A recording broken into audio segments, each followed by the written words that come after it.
One letter from the insurance company is all it took to pull the floor out from under my whole family. My grandniece Gianna was the one who read it to me, here at my own kitchen table, and told me what my own nephew had done. He had billed $290,000 to my dying husband's policy for care that I gave Sal myself with my own 2 hands. I did not understand a word of it at first. I am going to tell it to you in order, the way I tell everything, because the order is where you feel it. On the morning it began to come apart, I was making gravy, a Sunday. I had the pot going on the back burner the way I have every Sunday in this kitchen on Federal Hill for more than 50 years, and the whole house smelled like home. My name is Carmela Marino. I am 80 years old. I never had children of my own. The Blessed Mother did not see fit, and I made my peace with that a long, long time ago. But do not feel sorry for me. I had 100 children. I fed half of Providence at this table. I am not a stupid woman. I want you to hear me say that, because what I am about to tell you will make you wonder how it happened. The phone had rung the day before. A young man, very polite, from the insurance company, saying they were reviewing the claim on my late husband's long-term care policy. He used a word that turned my stomach: audit. I did not know what an audit was. I only knew that word is never good, so I called my nephew Dom, the way I always did. That, it turns out, was the worst thing I could have done. Before I tell you what was wrong, let me tell you about Gianna, because she is the other half of this story, the good half. Gianna is my grandniece, my blood, from the good branch. She is 32 now. When she was a little girl, she sat right here at this table every Sunday on a phone book so she could reach her plate, and she helped me roll the meatballs with her tiny hands, more on her face than in the pan. She grew up. She moved away for her work, and we drifted, the way families do now. Everybody's so busy. Everybody on those little phones, nobody at the table. That is a grief of its own, and I will get to it. But here is the thing about my Gianna. She became an insurance fraud investigator. That is a person whose whole job is to find the lie hidden inside a stack of medical bills. I used to laugh and tell her the Lord gave her a nose for crooked things. I did not know I would need that nose to save me. She had called and said she was coming to see me. "Zia Carmela," she said, "I miss your gravy and I miss your face." And I cried a little after I hung up, because I had missed her like you miss a window in a dark room. So Gianna was coming home, and I was so happy I made too much food, the way I always do. I had no idea she was about to read one letter and pull the floor out from under everything I believed about my own family. I was born Carmela Rizzo on the 2nd of February, 1944, in a cold water flat 3 streets from where I sit right now, on Federal Hill, the Italian heart of Providence, Rhode Island. My mother and father came over from Italy with nothing but a trunk and the saints. My father laid brick, my mother took in sewing. And on Sundays, no matter how poor we were, and we were poor, there was a table. There was always a table. That is the one thing my mother gave me that I never let go of. You can be broke, you can be tired, you set the table anyway, and you feed whoever walks in the door. I worked 40 years myself, sewing, in the costume jewelry shops the Hill was famous for. My fingers still remember the work, but the sewing was never who I was. Who I was the woman with the table. Every Sunday of my married life, this house filled up. Nieces, nephews, cousins, their children, the widow next door who had nobody, the boy from the parish whose mother worked Sundays. They came and I fed them. Gravy and macaroni, braciole, the bread from the bakery down the hill, espresso and anisette for the men. For 50 years, that table was the center of the whole family. I thought that made us unbreakable. I truly did.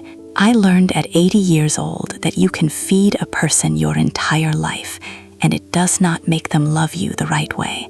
Some of them sit at your table and quietly count what they can take. I married Salvatore Marino on the 6th of June, 1965, at Holy Ghost Church, where I had been baptized, and where one day I would say goodbye to him. Everybody called him Sal. He was a bricklayer, a stonemason, like my father. Madonna, the hands on that man. He built half of this city. The wall around the cemetery where he is buried now, Sal built that wall 40 years ago. There are churches in this town still standing on the work of my husband's hands. Sal and I wanted children. We wanted a house full. The Lord had other plans, and that was a sorrow we carried quietly, the two of us, for many years. But Sal, God rest him, said to me one night, I will never forget it, Carmela, then we will just have to make the whole family ours. And that is exactly what we did. So the nieces became like daughters, the nephews became like sons. Every child at that Sunday table was, in our hearts, our own. We paid for weddings. We sent kids to school. When somebody got into trouble, they came to Zia, Carmela, and Uncle Sal, and we helped, and we never said a word about it after. We gave that family everything we had for 50 years because we had no children to give it to. We made them our children. And one of those children, when Sal lay dying, looked at all of that love and saw a bank account he had not finished emptying. Let me tell you about a Marino Sunday, so you understand what was truly at stake, because it was never about the money. You will see. It started Saturday night with the gravy. You cannot rush a good gravy. The meat goes in, the braciole I rolled and tied myself, the sausage, the meatballs, and it cooks low all night and into the morning until the whole house is perfumed with it, and you cannot tell where the smell ends and the love begins. Sunday came with Mass at Holy Ghost first, and then home, and then the door did not stop opening. The children ran straight to the candy dish I kept full by the door. The men sat with Sal and argued about the Red Sox. In the kitchen, the women gathered around me, hands always moving, the way the women in my family have done for 100 years. And then everyone at the table, 20, 25 people some Sundays, the good plates with the gold rim, the ones I kept under plastic the other 6 days. Sal at the head, me on my feet, because a woman like me does not sit at her own table, she serves it. And that is not a complaint, that is a joy you would have to be me to understand. That table was my church, if I am honest. The real one. So when I tell you my nephew took something from me, please understand. The money was the least of it. He took the table. He made it a place I can no longer fully trust. And that, I will never get all the way back. Sal got sick about 5 years ago. Parkinson's, the doctor said. It comes on slow, that disease, and then it does not come slow at all. First, it took his hands, the steady hands that had laid 40 years of brick, trembling now so he could not hold his own espresso cup. Then his walking, then his words, and then the man himself, piece by piece, while I stood there and watched and could not stop it. I kept him home. There was never 1 second of a question about that. Sal kept me my whole life. I was going to keep him to the end of his. I learned to do everything. I learned to lift a grown man, to bathe him, to feed him a spoonful at a time, to turn him in the night so the sores would not come. I did not sleep 1 whole night in almost 3 years, and I would do every minute of it again tomorrow. Now, we had insurance for exactly this. Years before, when we were both healthy, Sal had sat me down, practical man that he was, and we bought a long-term care policy, good coverage. So we are never a burden, Carmela, he said, so nobody ever has to choose between us and their own life. That policy was Sal's last act of love for this family. He bought it so that caring for him would never cost the people we loved a single thing. His own nephew turned it into a machine for stealing. He took the thing Sal built to protect us, and he bled it dry. My nephew Dom came around a lot once Sal got bad. I want to be fair and tell you it looked like devotion. Dom is my late sister Rosa's boy, God rest her. He was always the smooth one, the one with the nice shoes and the deals and the friend who knows a friend. As a boy, he was charming. As a man, he was charming. I never could see the bottom of him, and I told myself that was just his way. When Sal was failing, Dom stepped right up. He said, "Zia Carmela, you have enough on you.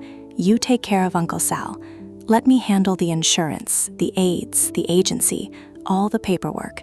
That is what I do. I know how this works." And Madonna, was I grateful. You cannot understand unless you have nursed a dying husband what it means to have somebody say, "I will carry the rest." I was 80 years old, lifting a grown man, crying in the bathroom where Sal could not hear me. And here was family saying, "Rest, Zia, I have it." I handed him everything: the policy, the numbers, the authority to deal with the company and to hire the home care agency. I signed where he told me to sign. I thought I was accepting help from a son. I was handing the keys to a thief. He did not steal from a stranger. He stole from his uncle's deathbed and from the woman who used to fill his plate first because he was Rosa's boy and she was gone. Here is how the care actually went, in this house, in those last years. I am telling you the truth of it, because the truth is what makes the lie so ugly. Most of the care I gave. Me, an old woman. I was the one up at 3 in the morning. I was the one who learned which way to roll him, who cut his food small, who held the cup to his lips. That is not a brag. That is just what was. There was one real aide, a lovely girl named Marisol, who came a few hours, a few days a week to help me with the lifting in the bath.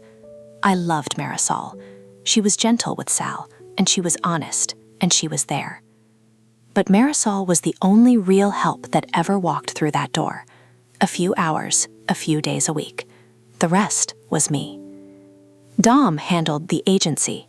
Bayview Home Care, it was called.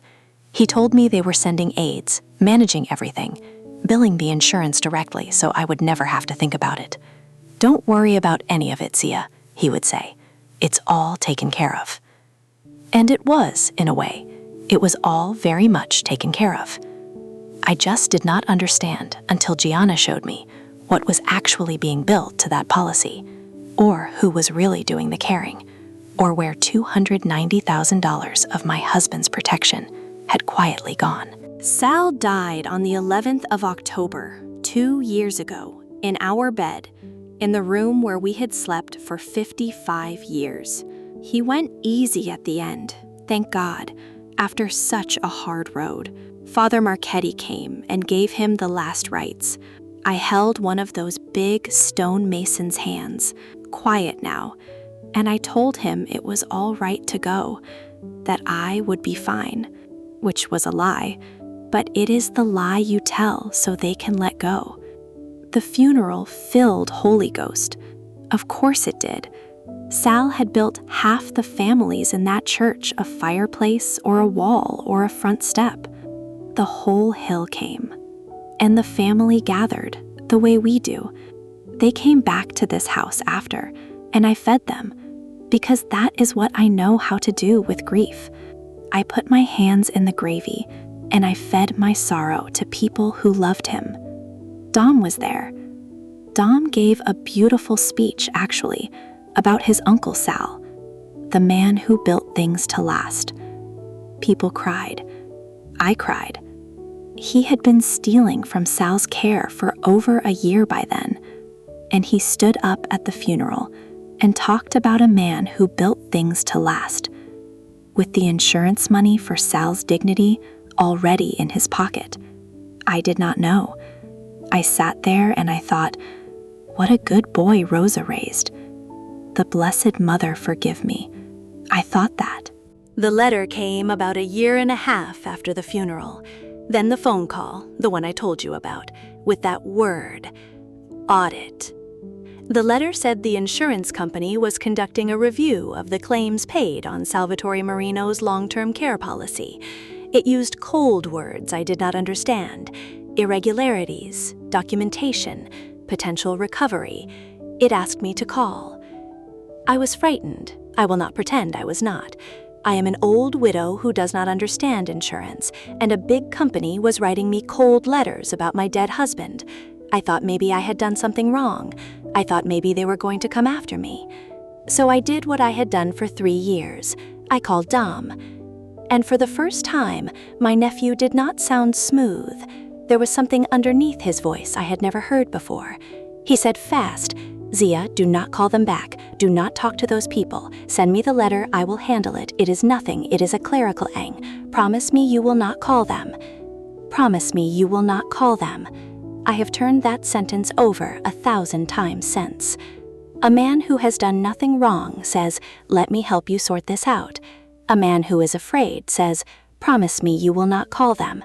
I did not hear the difference then, but something in me, some old woman's instinct, did not send Dom that letter. I set it on the counter, and 2 days later, Gianna walked in for her visit.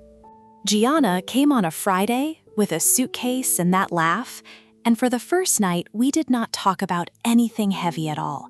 We cooked, we looked at old photographs, we laughed about her on the phone book at this table. It was the best night I had spent in that kitchen since Sal died. But Gianna has those investigator's eyes, and on Saturday morning, she saw the letter sitting on my counter, where I had left it. She picked it up the way you would pick up anything in somebody's house, half asking. She said, "Zia, what's this?" And I told her. The audit, the phone call, Dom telling me not to call them, to send it to him. I watched my grandniece's face change as she read. She went very still and very careful, the way she does, I would learn, when the numbers start telling her something bad. She said, "Zia Carmela, did Dom handle Uncle Sal's care billing? All of it?" I said yes, the agency, the insurance, all of it. He took it off my hands so I could care for Sal. She was quiet a moment. Then she said, gentle as she could, "I want to look at the claims on this policy, the whole history. I do this every day, Zia. Let me just look. It is probably nothing." She did not believe it was nothing. I could see that. She said it the way you say, "It is probably nothing," to somebody you love, right before it turns out to be everything. It took Gianna 2 days to get the records. She knew exactly who to call and what to ask for. The explanation of benefits, the billing history, the agency's filings. And then she sat me down at the table, the good table, and she walked me through it, line by line, the way you would teach a child to read something terrible. Bayview Home Care had billed my husband's policy for almost 3 years. Round-the-clock care, 2 aides at a time some weeks, skilled nursing visits, overnight coverage, 7 nights. The number at the bottom, paid out over those years, was $290,000, very near the policy's whole limit. Nearly everything Sal had set aside to keep us from being a burden, gone. I looked at it, and I could not make it make sense, because I knew what had actually happened in this house. I said, "Gianna, that is not right. There was no round-the-clock care. There was me and Marisol a few hours." My grandniece looked at me, and there were tears standing in her eyes. And she said the thing that broke me clean in half. She said, "Zia, I know. The billing does not match any care that was really given. They billed the insurance company for full-time professional care, for years. Care that you gave Uncle Sal yourself, for free, with your own hands. And somebody collected the money for it, for care that I gave him myself. That is the sentence. That is the whole crime in one sentence." Gianna laid it all out for me over that long, terrible day, the way she lays things out for the courts. Bayview Home Care was barely a real company, a shell, registered on paper, but with almost nothing behind it. No real roster of aides, no real office to speak of, and the person who controlled it, who set it up, who received what that policy paid out, I think you already know. I knew before she said the name. There was a part of me that had known since the word audit, that had known since promise me you will not call them. It was Dom. He had set up the agency. He had used the authority I signed over to him to bill Sal's policy for an army of caregivers who never came, for years of care that I was giving with my own broken sleep and my own old hands. Marisol's few honest hours were buried in there, built up into a fortune of fiction. And every month, the money for that fiction went to Dom. He looked at his uncle dying, and at his 80-year-old aunt killing herself to provide the care, and he saw an opportunity. The worse Sal got, the more there was to bill. My husband's suffering was Dom's income. I sat at my table, in my quiet house, and I understood at last what kind of man Rosa's charming boy had become. And then I understood something worse. I was going to have to decide what to do about it, and whatever I decided was going to tear my family to pieces. That was the longest night I have had since the night Sal died, maybe longer, because Sal dying was a sorrow that came from God. This came from one of my own.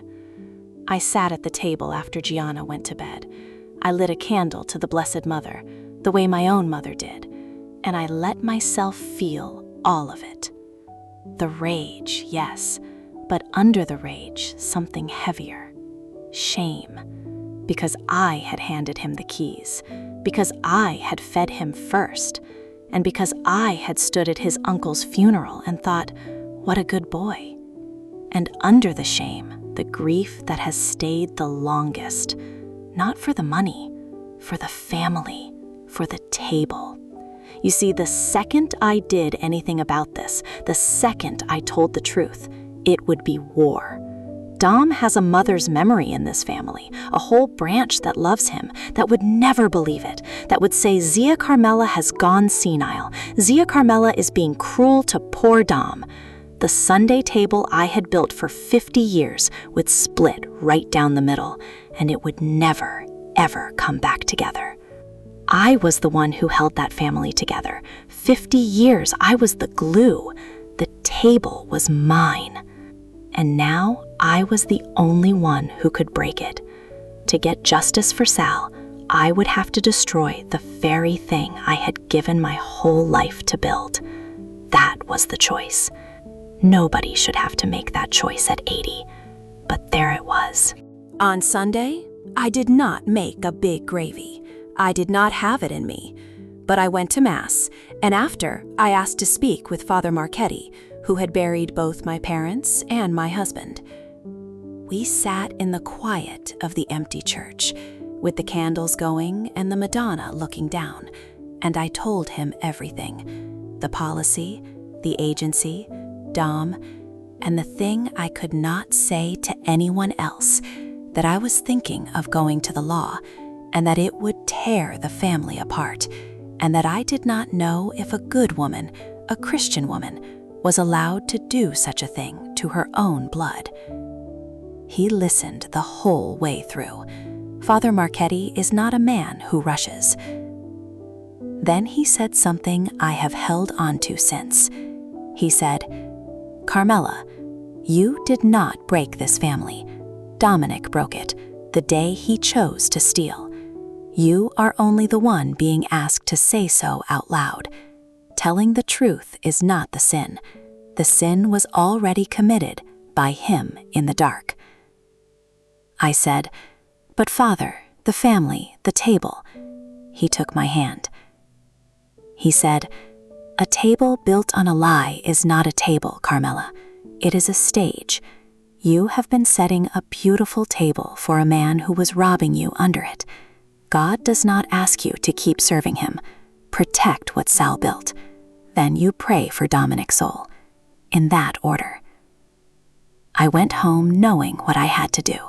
Gianna built the case with me, and I want to tell you the plain steps of it, because this is the part people skip, and it is the part that wins. First, she made it clear who the victim was. This mattered more than I understood. On paper, it was my husband's policy, my signatures Dom had used. A careless investigator might have looked at me and seen a confused old woman who could have been part of it. Gianna made sure the record showed the truth, that Dom had taken authority over the billing, set up the shell agency, and collected the money, and that I had provided the actual care myself. Then we gathered the explanation of benefits, the billing history, the agency's thin filings, my own honest record of what care was truly given, and Marisol, God bless her, agreed to tell the truth about her few real hours. Gianna brought it to the insurance company's special investigations unit, her own world, and she found us a lawyer, Frank Pellegrino, who does elder law and knows insurance fraud. And then the report went where insurance fraud goes, to the state, to the people who prosecute exactly this. We did not scream. We did not confront Dom on the sidewalk. Instead, we built it, quietly, completely, on paper, with the truth and the documents and the right people. Because a confused old woman the system can ignore. A clean, documented, sworn case with a fraud investigator's name on it. The system cannot. But I have skipped the hardest part, and I owe you the truth of it because it is the real heart of this whole thing. To make the case, to clear my own name and Sal's, and to send it where it needed to go, I had to formally say who did it. Name him, in writing, in a sworn statement, to the insurance company and to the state. I had to put my hand on a document and swear that my nephew, my dead sister's son, the boy I fed first, had stolen from his dying uncle. And I knew exactly what that would cost. It was not only Dom who would face it, it was the family.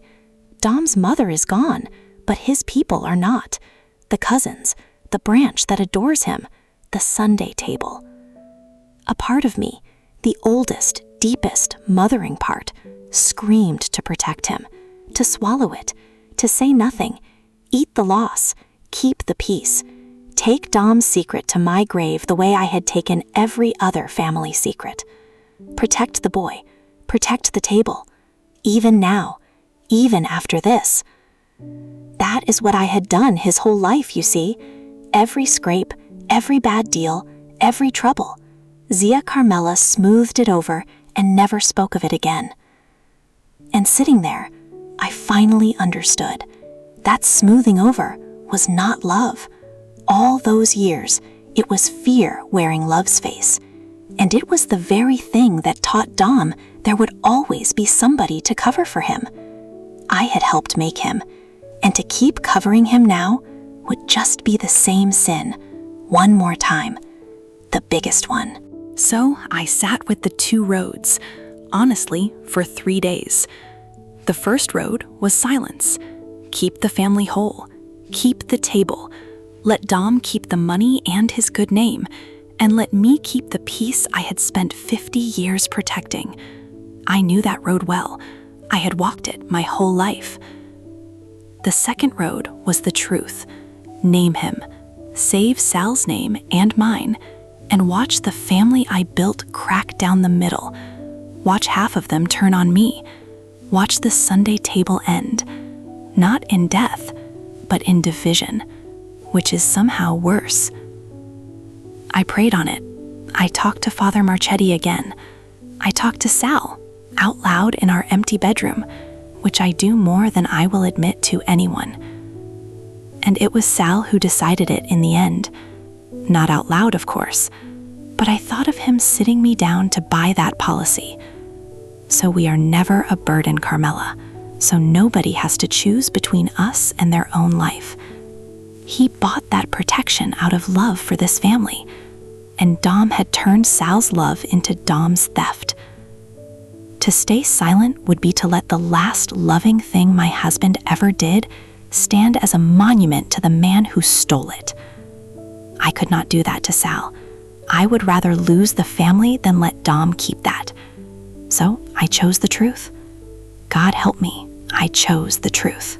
I gave my sworn statement on a gray Tuesday morning in Frank Pellegrino's office, with Gianna beside me, holding my hand under the table, the way she used to hold it on top of it when she was small. I named my nephew. I swore to what he had done. It was the hardest thing I have ever put my name to, harder than signing the papers to bury Sal, because burying Sal was something that happened to me, and this was something I chose. But I will tell you what I felt when I walked out onto the sidewalk after. The October air was sharp and clean, and I did not feel like a traitor. I felt, for the first time since that letter came, like a woman standing up straight in her own life. With that statement sworn, everything moved. The insurance company's investigators had what they needed, and the state took the case. Bayview Home Care could not survive 5 minutes of a real look. A shell is a shell. The records did not change their story the way a person does. They never do. That is the mercy of doing it on paper. The recovery the company wanted, the $290,000, they aimed it where it belonged, at Dom, who took it. Not at me, the widow who gave the care.